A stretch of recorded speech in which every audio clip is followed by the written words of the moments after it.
GBA ಚುನಾವಣೆಗೆ ರಾಜ್ಯ ಸರ್ಕಾರಕ್ಕೆ ಅಂತಿಮ ಗಡುವು ನೀಡಲಾಗಿದೆ. ಇನ್ಮೇಲೆ ನೀವು ಕಾಲಹರಣ ಮಾಡಂಗಿಲ್ಲ, ಸಮಯವನ್ನ ತೆಗೆದುಕೊಳ್ಳಂಗೂ ಇಲ್ಲ. ಜಿಬಿಎ ಚುನಾವಣೆಗೆ ಸುಪ್ರೀಂ ಕೋರ್ಟ್ 2 ತಿಂಗಳ ಅವಕಾಶವನ್ನ ಕೊಟ್ಟಿದೆ.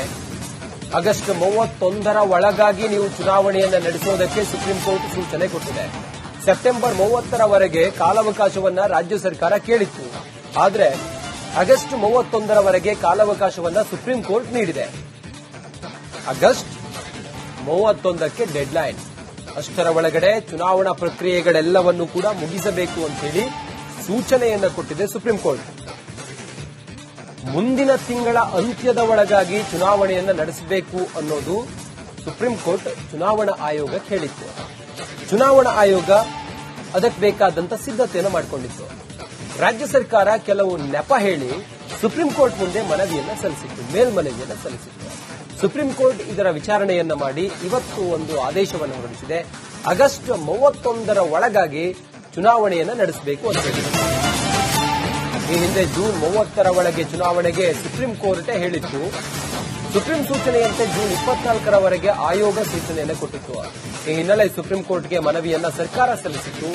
ಜಿಬಿಎ ಸಿಬ್ಬಂದಿ ಕೊರತೆ, ಜನಗಣತಿಯಲ್ಲಿ ಸಿಬ್ಬಂದಿ ಭಾಗಿ, ಮಳೆಯ ಕಾರಣ ನೀಡಿ ಮೇಲ್ಮನವಿಯನ್ನ ಸರ್ಕಾರ ಸುಪ್ರೀಂ ಕೋರ್ಟ್ಗೆ ಸಲ್ಲಿಸಿತ್ತು. ಈಗ ಸರ್ಕಾರದ ಮೇಲ್ಮನವಿಯನ್ನ ಸುಪ್ರೀಂ ಕೋರ್ಟ್ ಕೂಡ ಪುರಸ್ಕರಿಸಿದೆ, ಮಾನ್ಯ ಮಾಡಿದೆ. ಆಗಸ್ಟ್ 31ರವರೆಗೂ ಕೂಡ ಸಮಯಾವಕಾಶವನ್ನು ವಿಸ್ತರಣೆ ಮಾಡಿದೆ.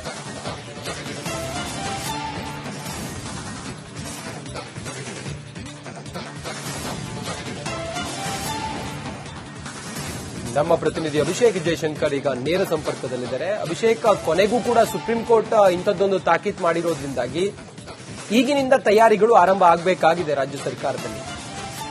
ಸ್ಥಳೀಯ ಸಂಸ್ಥೆಗಳ ಚುನಾವಣೆ, ಅದರಲ್ಲೂ ಕೂಡ ಜಿಬಿಎ ಚುನಾವಣೆಗೆ ಸದ್ಯಕ್ಕೆ ಸುಪ್ರೀಂ ಕೋರ್ಟ್ ಏನಂತ ಹೇಳಿ ಆದೇಶ ಕೊಟ್ಟಿದೆ? ಅಭಿಷೇಕ್, ಈಗಾಗಲೇ ಏನು ಗಡುವನ್ನ ವಿಸ್ತರಣೆ ಮಾಡಿರುವಂತದ್ದು, ಅಂದ್ರೆ ಇದೊಂದು ಅಂತಿಮ ಗಡುವು ಅಂತ ಕೂಡ ಆ ಒಂದು ಸೂಚನೆಯನ್ನ ಕೊಟ್ಟಿರುವಂತದ್ದು. ಅಂದ್ರೆ ಇದರ ಒಳಗಡೆ ನೀವು ಎಲೆಕ್ಷನ್ ಗಳನ್ನ ಮಾಡಿ ಮತ್ತು ಏನೇನು ಸಿದ್ಧತೆಗಳನ್ನ ಮಾಡ್ಕೊಳ್ಬೇಕು ಅದೆಲ್ಲವನ್ನು ಕೂಡ ಮಾಡಿ ಅಂತ ಹೇಳಿ ಒಂದು ಆದೇಶವನ್ನ ಕೊಟ್ಟಿರುವಂತದ್ದು. ಅಂದ್ರೆ ಈಗ ಸರ್ಕಾರ ಹಲವು ಅಂಶಗಳನ್ನು ಕೂಡ ಅಲ್ಲಿ ಉಲ್ಲೇಖವನ್ನ ಮಾಡಿದೆ. ಮಳೆಯ ಸಂದರ್ಭದಲ್ಲಿ ಏನೇನಾಯ್ತು, ಅಂದ್ರೆ ಈ ಹಿಂದೆ ಬಂದಂತಹ ಒಂದು ಮಳೆಯ ಸಂದರ್ಭದಲ್ಲಿ ಸಾಕಷ್ಟು ಬೆಂಗಳೂರಿಗೆ ತೊಂದರೆ ಆಯಿತು. ಈ ಹಿನ್ನೆಲೆಯಲ್ಲಿ ಇದಕ್ಕೆ ಮ್ಯಾನ್ ಪವರ್ಗಳು, ಅಂದ್ರೆ ಇದೇ ರೀತಿಯಾದಂತಹ ಬೆಳವಣಿಗೆಗಳು, ಅಂದ್ರೆ ಮಳೆ ಮುಂದಿನ ಹಂತದಲ್ಲಿ ಕೂಡ ಬರುವಂತಹ ಸಾಧ್ಯತೆಗಳಿದೆ. ಇದಕ್ಕಾಗಿ ಆ ಒಂದು ಪರ್ಟಿಕ್ಯುಲರ್ ಕೆಲಸ ಕೂಡ ಜನರನ್ನ ನೇಮಿಸಬೇಕಾಗುತ್ತೆ ಮತ್ತು ಇನ್ನುಳಿದಂತಹ ಜನಗಣತಿ ಆಗಿರಬಹುದು ಮತ್ತೆ ಇನ್ನಿತರ ಏನಿದೆ ಅಂದ್ರೆ ಕೆಲಸ ಕಾರ್ಯಗಳೇನಿದೆ ಅದೆಲ್ಲದರ ಬಗ್ಗೆ ಡೀಟೇಲ್ಗಳನ್ನ ಅವರೇ ಕೋರ್ಟ್ ಮುಂದೆ ಇಟ್ಟು, ಅಂದ್ರೆ ಈ ರೀತಿಯಾದಂತಹ ಒಂದು ಪ್ರಾಬ್ಲಮ್ಸ್ಗಳಿದೆ, ಹೀಗಾಗಿ ಸ್ವಲ್ಪ ಟೈಮ್ ಕೊಡಿ ಅಂತ ಹೇಳಿ ಮನವಿಯನ್ನು ಕೂಡ ಮಾಡಿದ್ರು. ಅಂದ್ರೆ ಸೆಪ್ಟೆಂಬರ್ 30ರವರೆಗೂ ಕೂಡ ಟೈಮ್ ಅನ್ನ ಕೇಳಿದ್ರು. ಆದ್ರೆ ಸೆಪ್ಟೆಂಬರ್ ಆಗೋದಿಲ್ಲ, ಆಗಸ್ಟ್ 30 ಏನಿದೆ, ಆಗಸ್ಟ್ ಏನಿದೆ ಆ ಆಗಸ್ಟ್ ನಲ್ಲಿ ನೀವು ಎಲ್ಲವನ್ನೂ ಕೂಡ ಮುಗಿಸ್ಕೊಳ್ಬೇಕು, ಅಂದ್ರೆ ಚುನಾವಣೆಯನ್ನ ಮುಗಿಸ್ಕೊಳ್ಬೇಕು, ಇದು ಅಂತಿಮ ಗಡುವು ಅಂತ ಹೇಳಿ ಒಂದು ಸೂಚನೆಯನ್ನ ಕೊಟ್ಟಿರುವಂತದ್ದು. ಹೀಗಾಗಿ ಸಹಜವಾಗಿಯೇ ಈಗ ಕ್ಯಾನ್ಸಲ್ ಆಗಬಹುದು, ಅಂದ್ರೆ ಈ ಇಮಿಡಿಯೇಟ್ ಆಗಿ ನೀವು ಎಲೆಕ್ಷನ್ ನಡೆಸಿ ಅಂತ ಹೇಳಿ ಸೂಚನೆ ಬರುವಂತಹ ಸಾಧ್ಯತೆಯೂ ಕೂಡ ಇದೆ ಅನ್ನುವಂತಹ ಒಂದು ಕಾರಣದಿಂದಾಗಿ ಈಗಾಗಲೇ ಸರ್ಕಾರ ಕೂಡ ಕೆಲವೊಂದು ಸಿದ್ಧತೆಗಳನ್ನು ಕೂಡ ಮಾಡ್ಕೊಂಡಿತ್ತು. ಈಗ ಅದನ್ನ ಸ್ವಲ್ಪ ಮಟ್ಟಿಗೆ ವಿಸ್ತರಣೆ ಆಗಿದೆ ಅಂತಾನೆ ಹೇಳ್ಬೋದಾಗಿದೆ. ಈಗ ಸದ್ಯ ಈ 2 ತಿಂಗಳಲ್ಲಿ ಟೈಮ್ ಕೂಡ ಇದೆ.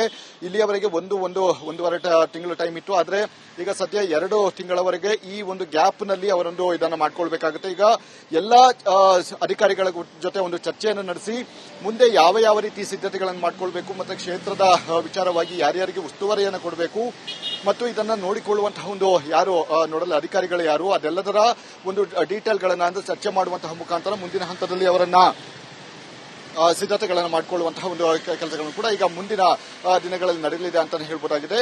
ಈಗ ಸದ್ಯ ಮುಂದಿನ ದಿನಗಳಲ್ಲಿ ಸರ್ಕಾರಕ್ಕೂ ಕೂಡ ಅಂದ್ರೆ ನ್ಯಾಯಾಲಯಕ್ಕೂ ಕೂಡ ಹೋಗೋದಕ್ಕೆ ಸಾಧ್ಯ ಆಗುತ್ತಿಲ್ಲ, ಮತ್ತೆ ನಮಗೆ ಟೈಮ್ ಕೊಡಿ ಅಂತ ಹೇಳಿ ಅದಕ್ಕೆ ಯಾವುದೇ ರೀತಿಯಾದಂತಹ ಸಕಾರಣಗಳನ್ನು ಕೂಡ ಕೊಡಬಾರದು, ಇದು ಅಂತಿಮ ಗಡುವು ಅಂತ ಹೇಳಿದೆ. ಅಂದ್ರೆ ಈ ಹಿಂದೆ ಸಾಕಷ್ಟು ಬಾರಿ ಒಂದು ಗಡುವನ್ನ ನೀಡಿತ್ತು, ಆದ್ರೆ ನೀವು ಯಾವುದೇ ರೀತಿಯಾದಂತಹ ಕೆಲಸಗಳನ್ನ ಚುನಾವಣೆಯನ್ನ ನಡೆಸುವಂತಹ ಒಂದು ಪ್ರಕ್ರಿಯೆಗಳನ್ನು ಕೂಡ ಮಾಡಿಲ್ಲ, ನೀವು ಕಾರಣಗಳನ್ನ ಹೇಳ್ಕೊಂಡು ಬಂದಿದ್ರಿ. ಹೀಗಾಗಿ ಸದ್ಯ ಈ ಒಂದು ಗಡುವಿನ ಒಳಗಡೆಗಾಗಿ ನೀವು ಚುನಾವಣೆ ನಡೆಸಿ ಅಂತ ಹೇಳಿ ಒಂದು ತಾಕೀತನ್ನು ಒಂದು ಸೂಚನೆಯನ್ನು ಕೂಡ ಕೊಟ್ಟಿರುವಂತದ್ದು. ಹೀಗಾಗಿ ಸದ್ಯ ಮುಂದಿನ ದಿನಗಳಲ್ಲಿ ಸರ್ಕಾರ ಈ ಒಂದು ಈಗ ಏನು ಸಿದ್ಧತೆಯನ್ನು ಮಾಡಿಕೊಂಡಿದೆ, ಅಂದ್ರೆ ಬಿಬಿಎಂಪಿ ಇದ್ದಂತಹ ಸಂದರ್ಭದಲ್ಲಿ ಯಾವ ರೀತಿ ತಯಾರಿಗಳನ್ನ ಮಾಡಿಕೊಂಡಿತ್ತು, ಅಂದ್ರೆ ಎಲೆಕ್ಷನ್ ಸಂದರ್ಭದಲ್ಲಿ ತಯಾರಿ ಮಾಡಿಕೊಂಡಿದ್ದು ಅದೇ ತೆರನಾದಂತಹ ಒಂದು ಸಿದ್ಧತೆಗಳನ್ನ ಈಗ ಜಿಬಿಎ ಯಲ್ಲಿ ನಡೆಯಲಿದೆ ಅಂತ ಹೇಳ್ಬೋದಾಗಿದೆ. ಇಲ್ಲಿ ಕ್ಷೇತ್ರ ವಿಂಗಡಣೆಯ ಬಗ್ಗೆ ಒಂದಷ್ಟು ವಿಚಾರಗಳು ಕೂಡ ಕೇಳಿ ಬಂದಿತ್ತು ಮತ್ತು ಅದಕ್ಕೆ ಬೇಕಾದಂತಹ ಯಾರ್ಯಾರನ್ನ ಅಲ್ಲಿ ನೇಮಕವನ್ನ ಮಾಡಬೇಕು, ಯಾವ ರೀತಿ ಪ್ರೋಸೆಸ್ಗಳನ್ನ ಮಾಡಬೇಕು, ಈಗ ಅದಕ್ಕಾಗಿ ಚುನಾವಣಾ ಆಯೋಗದ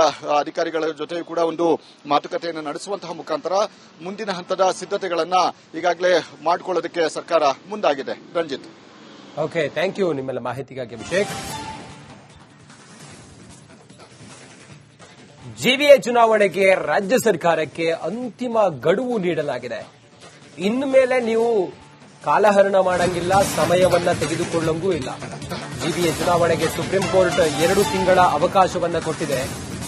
ಆಗಸ್ಟ್ 31ರ ಒಳಗಾಗಿ ನೀವು ಚುನಾವಣೆಯನ್ನ ನಡೆಸೋದಕ್ಕೆ ಸುಪ್ರೀಂ ಕೋರ್ಟ್ ಸೂಚನೆ ಕೊಟ್ಟಿದೆ. ಸೆಪ್ಟೆಂಬರ್ 30ರವರೆಗೆ ಕಾಲಾವಕಾಶವನ್ನ ರಾಜ್ಯ ಸರ್ಕಾರ ಕೇಳಿತ್ತು. ಆದರೆ ಆಗಸ್ಟ್ 31ರವರೆಗೆ ಕಾಲಾವಕಾಶವನ್ನ ಸುಪ್ರೀಂ ಕೋರ್ಟ್ ನೀಡಿದೆ. ಆಗಸ್ಟ್ 31ಕ್ಕೆ ಡೆಡ್ಲೈನ್. ಅಷ್ಟರ ಒಳಗಡೆ ಚುನಾವಣಾ ಪ್ರಕ್ರಿಯೆಗಳೆಲ್ಲವನ್ನೂ ಕೂಡ ಮುಗಿಸಬೇಕು ಅಂತ ಹೇಳಿ ಸೂಚನೆಯನ್ನ ಕೊಟ್ಟಿದೆ ಸುಪ್ರೀಂ ಕೋರ್ಟ್. ಮುಂದಿನ ತಿಂಗಳ ಅಂತ್ಯದ ಒಳಗಾಗಿ ಚುನಾವಣೆಯನ್ನ ನಡೆಸಬೇಕು ಅನ್ನೋದು ಸುಪ್ರೀಂ ಕೋರ್ಟ್ ಚುನಾವಣಾ ಆಯೋಗಕ್ಕೆ ಹೇಳಿತ್ತು. ಚುನಾವಣಾ ಆಯೋಗ ಅದಕ್ಕೆ ಬೇಕಾದಂತ ಸಿದ್ಧತೆಯನ್ನು ಮಾಡಿಕೊಂಡಿತ್ತು. ರಾಜ್ಯ ಸರ್ಕಾರ ಕೆಲವು ನೆಪ ಹೇಳಿ ಸುಪ್ರೀಂ ಕೋರ್ಟ್ ಮುಂದೆ ಮನವಿಯನ್ನ ಸಲ್ಲಿಸಿತ್ತು, ಮೇಲ್ಮನವಿಯನ್ನ ಸಲ್ಲಿಸಿತ್ತು. ಸುಪ್ರೀಂ ಕೋರ್ಟ್ ಇದರ ವಿಚಾರಣೆಯನ್ನ ಮಾಡಿ ಇವತ್ತು ಒಂದು ಆದೇಶವನ್ನು ಹೊರಡಿಸಿದೆ. ಆಗಸ್ಟ್ 31ರ ಒಳಗಾಗಿ ಚುನಾವಣೆಯನ್ನ ನಡೆಸಬೇಕು ಅಂತ ಹೇಳಿದೆ.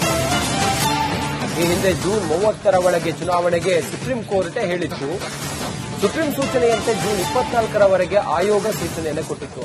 ಈ ಹಿನ್ನೆಲೆ ಸುಪ್ರೀಂ ಕೋರ್ಟ್ಗೆ ಮನವಿಯನ್ನ ಸರ್ಕಾರ ಸಲ್ಲಿಸಿತ್ತು.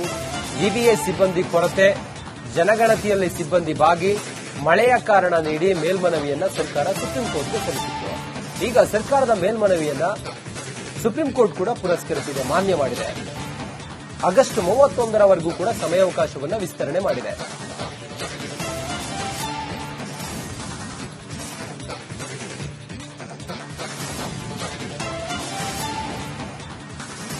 ನಮ್ಮ ಪ್ರತಿನಿಧಿ ಅಭಿಷೇಕ್ ಜಯಶಂಕರ್ ಈಗ ನೇರ ಸಂಪರ್ಕದಲ್ಲಿದ್ದಾರೆ. ಅಭಿಷೇಕ್, ಕೊನೆಗೂ ಕೂಡ ಸುಪ್ರೀಂ ಕೋರ್ಟ್ ಇಂಥದ್ದೊಂದು ತಾಕೀತು ಮಾಡಿರೋದ್ರಿಂದಾಗಿ ಈಗಿನಿಂದ ತಯಾರಿಗಳು ಆರಂಭ ಆಗಬೇಕಾಗಿದೆ ರಾಜ್ಯ ಸರ್ಕಾರದಲ್ಲಿ. ಸ್ಥಳೀಯ ಸಂಸ್ಥೆಗಳ ಚುನಾವಣೆ, ಅದರಲ್ಲೂ ಕೂಡ ಜಿಬಿಎ ಚುನಾವಣೆಗೆ ಸದ್ಯಕ್ಕೆ ಸುಪ್ರೀಂ ಕೋರ್ಟ್ ಏನಂತ ಹೇಳಿ ಆದೇಶ ಕೊಟ್ಟಿದೆ ಅಭಿಷೇಕ್?